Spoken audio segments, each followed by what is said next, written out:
During the summer, the Susquehanna River is usually full of boats and people fishing and having a good time on the water. You'll see speedboats pulling tubes, pontoon boats with families, and bass boats going up and down the river. But during the winter, it's frozen over. It's cold, windy, and just plain brutal. So I did the right thing and put my drone in the air so I could get some shots of Lock Haven, Pennsylvania. Let's go ahead and get in the air and take a look at this historic town.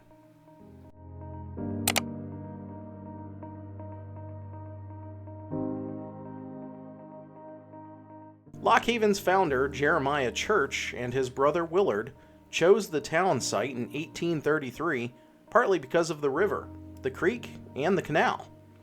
Church named the town Lock Haven because it had a canal lock and because it was a haven for loggers, boatmen, and other travelers. The West Branch Canal, which opened in 1834, ran a total of 73 miles from Northumberland to Ferensville, about 5 miles upstream from Lock Haven. The state-funded extension called the Bald Eagle Cut ran from the West Branch through Lock Haven and Flemington to Bald Eagle Creek.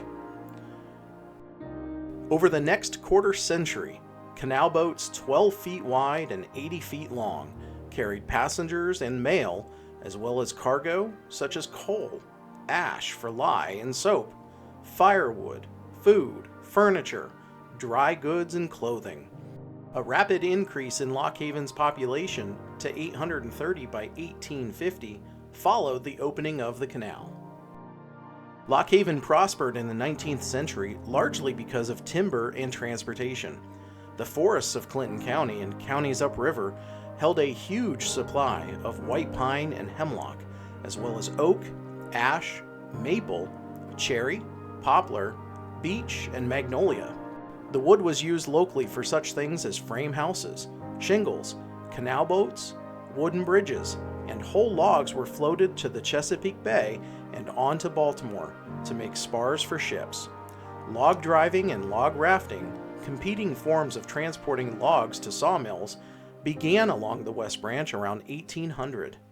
By 1830, slightly before the founding of the town, the lumber industry was well established.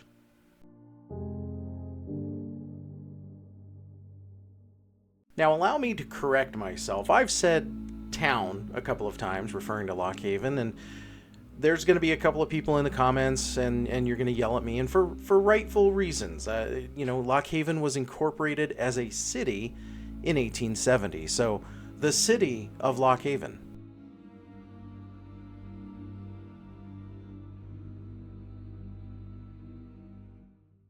And you see me drifting backward. I purposely was flying backward to get a good cinematic shot of Lock Haven and the G Street Bridge, and you can see the college and the university in the background. And then I turned around and wanted to get a shot of the dam, and really cool area, and we look at the dam, and I wanted to get closer, and right now I'm about a quarter of a mile east of where I was standing on the banks of the Susquehanna, never realizing that in a short period of time I almost lost my drone.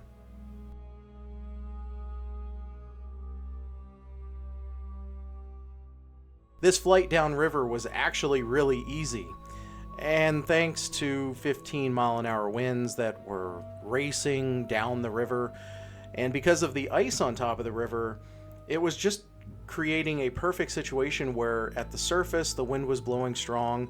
A little bit above that it wasn't blowing all that hard, but then above that was blowing really strong. So right now I'm getting buffeted by winds, but this great drone, it really is taking it like a champ. I didn't turn around yet, and you're gonna see here in a minute what happens when you turn around.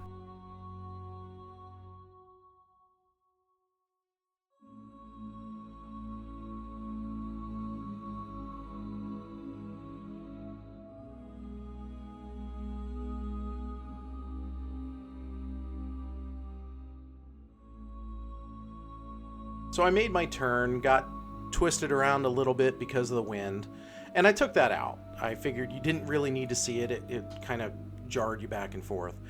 I turn, get a nice little angle on this dam. It's really cool. You can see the edge of the ice right up until where the water just falls over the dam, and it looks really cool. So I'm trying to get a nice little shot running up the edge of the dam, and you can see the water, and it's turbulent in the water.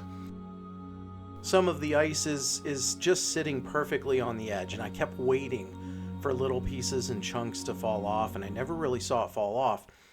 But what I didn't notice was I'm still being pushed by the wind, and there's a big gust of wind hitting me, and it takes a few seconds for it to get downriver to where my drone is. Look at this open area in the water. As I make the turn, you're gonna see the way the water is being pushed by the wind, and the wind flying, just racing off of this ice. And I know it's a problem. You can see the wind blowing over the water. I then realize I'm really far from shore. I'm far from myself. Let's go full force forward, and nothing. It's not moving. I'm drifting. I'm moving backward, and I think I'm losing my drone. I put it in sport mode, which is the fast mode. It gives the most power. I get a little bit forward. I try dropping elevation. It doesn't really move. The wind dies just enough that I can start moving forward. And I start playing the game of go up and go down. Raise an elevation, raise an altitude, lower an altitude. And I start just barely inching forward. And I'm at full throttle in sport mode on my DJI Mavic Mini. It's barely moving. I am holding my breath, and I'm not kidding. It barely moves. Up, down, forward, just, feet every few seconds. I turn, and I can see myself in the distance. I'm right on shore, but we're not there yet. I could drop it on the ice. It could fall. It could, hit the ice and probably break. But it would be findable. I could at least go out on the ice, and it's thick enough I would have been okay to walk on it. But I was nervous. And after holding my breath for what felt like an eternity, I was able to get the drone really starting to move, and it's on its way. I can see it easily.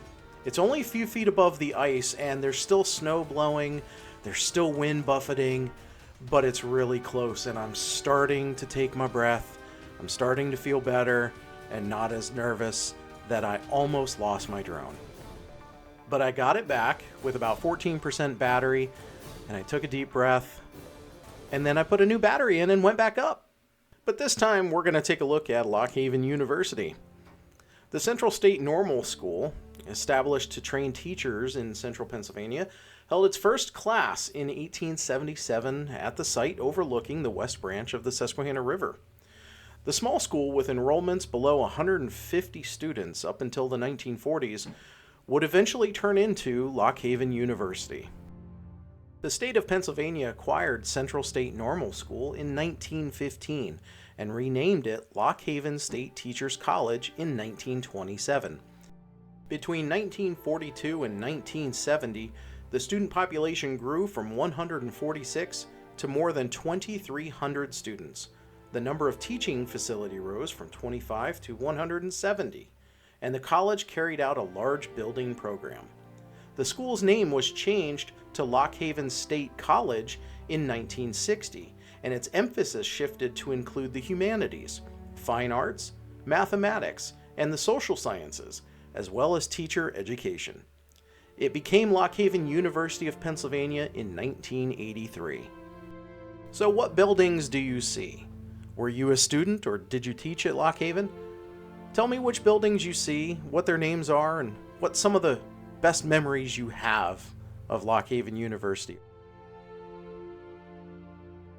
And we're pulling back because obviously the wind is still blowing and blowing really strong, but you can see the expanse of the ice all the way from as far north as you can see down to in front of the university, where there's a little bit of open water. But then all the way down to the dam is completely full of ice, One really cool thing that you can see is all of the wind-swept snow dunes, the lines of snow along the ice, looked really, really cool. I hope you enjoyed this really unique view of Lock Haven, Pennsylvania. Nestled along the banks of the West Branch of the Susquehanna River in Clinton County, north-central Pennsylvania. Thanks for watching.